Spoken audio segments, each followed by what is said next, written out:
Elmer, I guess we met at a Veterans of the Battle of the Bulge meeting. That's correct. And You were one of the first guys I met. He was in the organization before I was, but when I came in, you were the first guy I met at that meeting.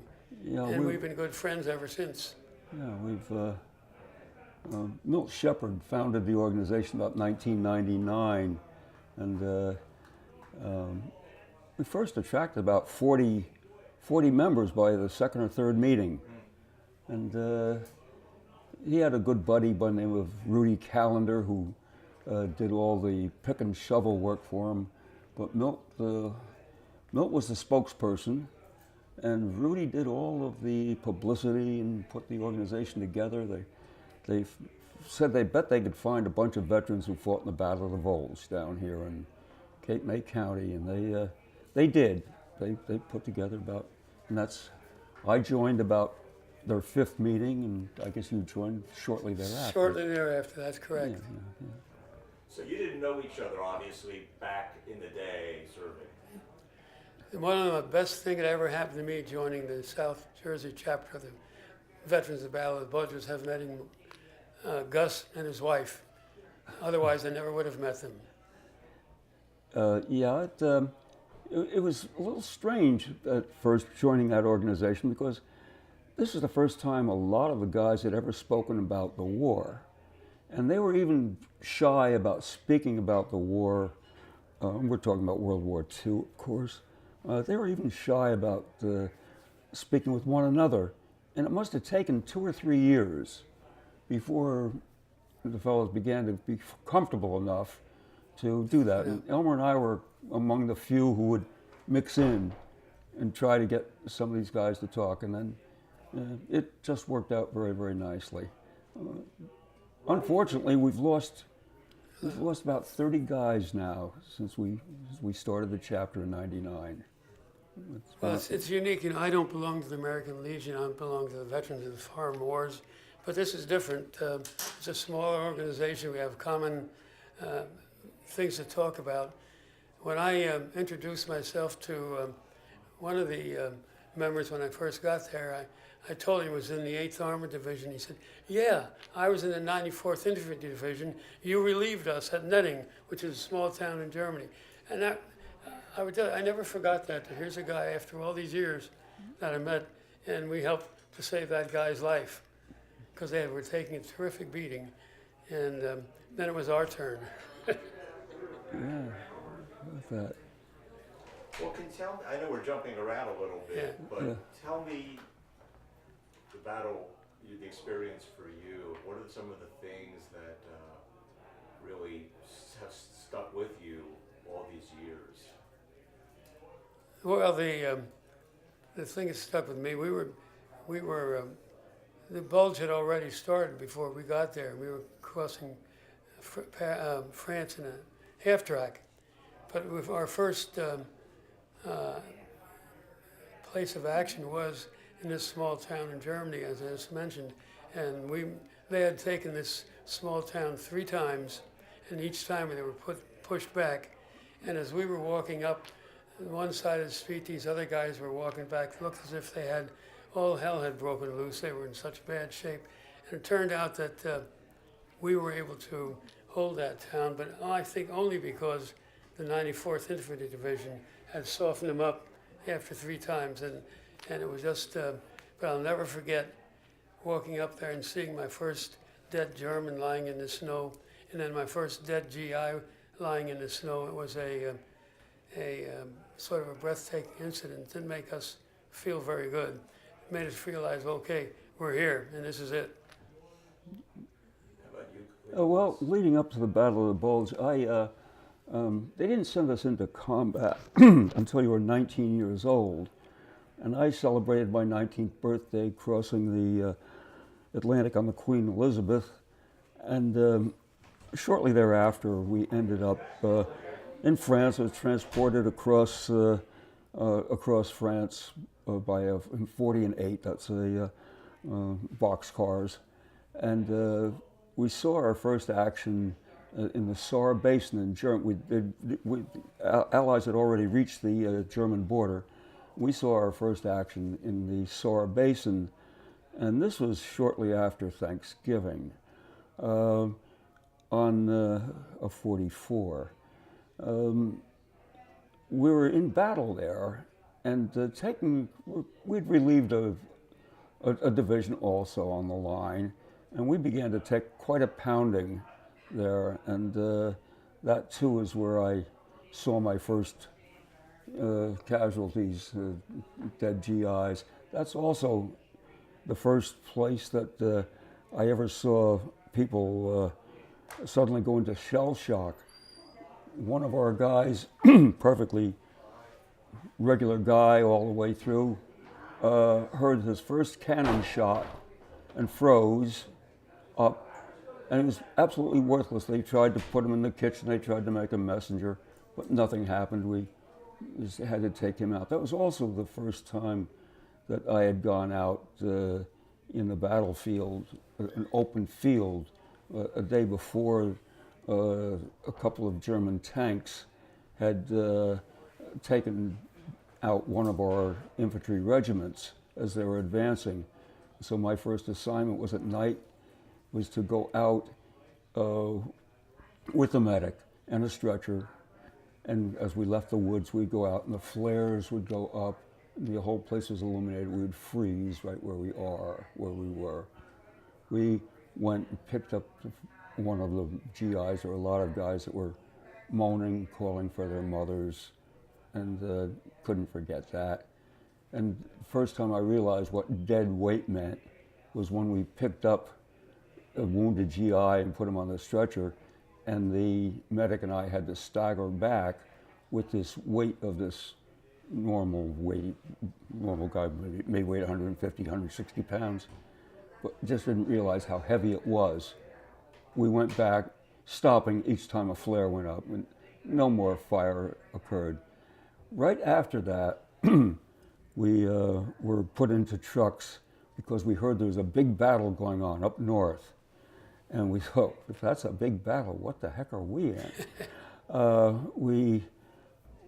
Overnight, we went through mud to getting out of the SAR, and it turned colder. The roads began to freeze up. It became very icy, and we spent 2 nights in trucks and jeeps working our way up through Reims on Christmas Day. And I can tell you that no one attended service that day at the cathedral because it was a convoy after convoy of tanks and trucks and half-tracks just going around that cathedral, coming from all directions and heading toward the outbreak that happened in Belgium. Got off the trucks finally when we were assigned to into Belgium, and that too I was a mortarman. We got out of the jeeps, we carried our mortars. I had a base plate which I carried. The mortar came in 3 parts, and each part weighed about 50 pounds. I carried a base plate, and I remember lugging that thing, and it began to snow. And by the time the morning arrived, we were into snow between our knees and our hips. And next night, we did bivouac in that same snow, in the same area, and before we started any patrols. And that was my very first recollection of being in Germany. Guys used to relate the story that the only way, we were on guard duty 1 hour on, 1 hour off during the night. So you'd wake your buddy, it's his turn to be alert, and then you'd get your 1 hour sleep. So that was my introduction to combat, and that was before we started our patrols and discovered what was going on around us. Heck of an introduction. Yeah, yes, it was cold. the first introduction to combat is difficult. We taken a small town, and within 5 minutes, our company commander was killed, and I can still hear the company master sergeant yelling, "Well, here we are, Lieutenant Fisher, you are now company commander." And it was an interesting story, and he was a big, maybe I shouldn't say this, he was a big gay master sergeant. And if you want to talk about whether they should be in the service or not, he held that group together after the company commander was killed. And if it hadn't been for him, we might not have been successful. So he saved the day for us. I'll never forget it. But you mentioned that some people have really never talked about the battle until recently for some of these get-togethers. What do you think it is that keeps some people from being able to talk about their experiences? I have a theory that anytime we would, after the war, I would start to speak with anybody that didn't quite understand what we were talking about, because we were by then speaking a different language. We were speaking in lingo. And civilians didn't really understand what we were saying. And you talk to another GI, and he always had a better story than yours. He was shot at more times, or he was in worse conditions, and so you just stopped talking about it. It was hopeless. And my girlfriend was not interested at all. And people at work, we'd returned to work by then, were all veterans. They all had their own experiences. So it was just, we didn't speak about it, we just tried to get it back to normal. Well, it's interesting. Gus sort of got this started that we, at times, would go around and talk to different schools here in the county. And without exception, the teachers said that the kids got so much more out of hearing it from us than about reading it in a book. And Gus did a lot of that, and so did I, but not as much as he did. And it's I enjoyed it. I'm sure Gus did too. And the kids would ask fantastic questions. We didn't go in there and tell them about guys having their heads blown off and so forth. We didn't completely mask it over, but we didn't make it as bloody as it was. There was no need to do that, and they still got a lot out of it. Yeah, we'd try to tell them about the lighter side of things. I'd like to tell them a story about being holed up in being a mortar group. By the way, Elmer was a rifleman, and those guys had the worst conditions of anyone. But not much worse than the mortarmen, because if they zeroed in on you guys, well, that was the it. riflemen, as General Patton said, were 93% of his casualties were riflemen.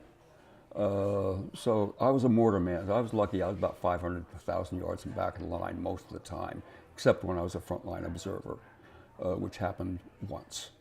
But most of the time, we'd tell stories. One of my favorites is we had a kid from the Cajun country down in Louisiana. I didn't even know what Cajuns were at the time.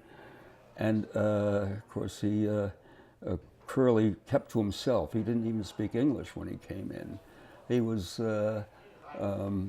taught to read and write by the Army.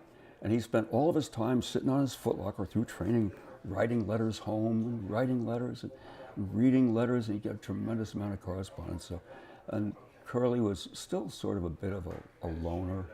We got over to one of these villages which we'd captured in Belgium, and Curly disappeared. It didn't matter because it was a static position, and we were all in basements, holed up. We at least didn't have to go outside, and it was worth your life to go outside anyway. You never knew when artillery would come in. So we spent about a week or two there. Finally, we went out on patrol, found that there was no Germans in the area, and that we were going to pack up and leave. So the GIs came out of this smoky basements. We were filthy, unshaven, and bleary-eyed, and we were getting ready to hop onto the jeeps again and get the crews together. And somebody said, "Where's Curly?" And here comes Curly walking down the road, his rifle slung over his arm, not a care in the world. And Curly comes out and said, "Where the heck have you been, Curly?" He said, "Oh," he said, "I was with a farmer's daughter, a farmer and his friends and his daughters." And so he said, "Oh, it was nice." He said, they had eggs every day, and he said we had bacon. It was very nice, and I slept with a with a down quilt, and here we are in the grime and the grit, and here comes Curly, truly fresh as a daisy walking. And as the jeeps and trucks are pulling out of town, all the villagers were there and they said, "Au revoir, Curly," and the mothers and fathers were pointing to the kids, saying, "Curly, Curly," and so we left town. So we all had a new respect for Curly. Well, you know, By the way, that was his name. Curly.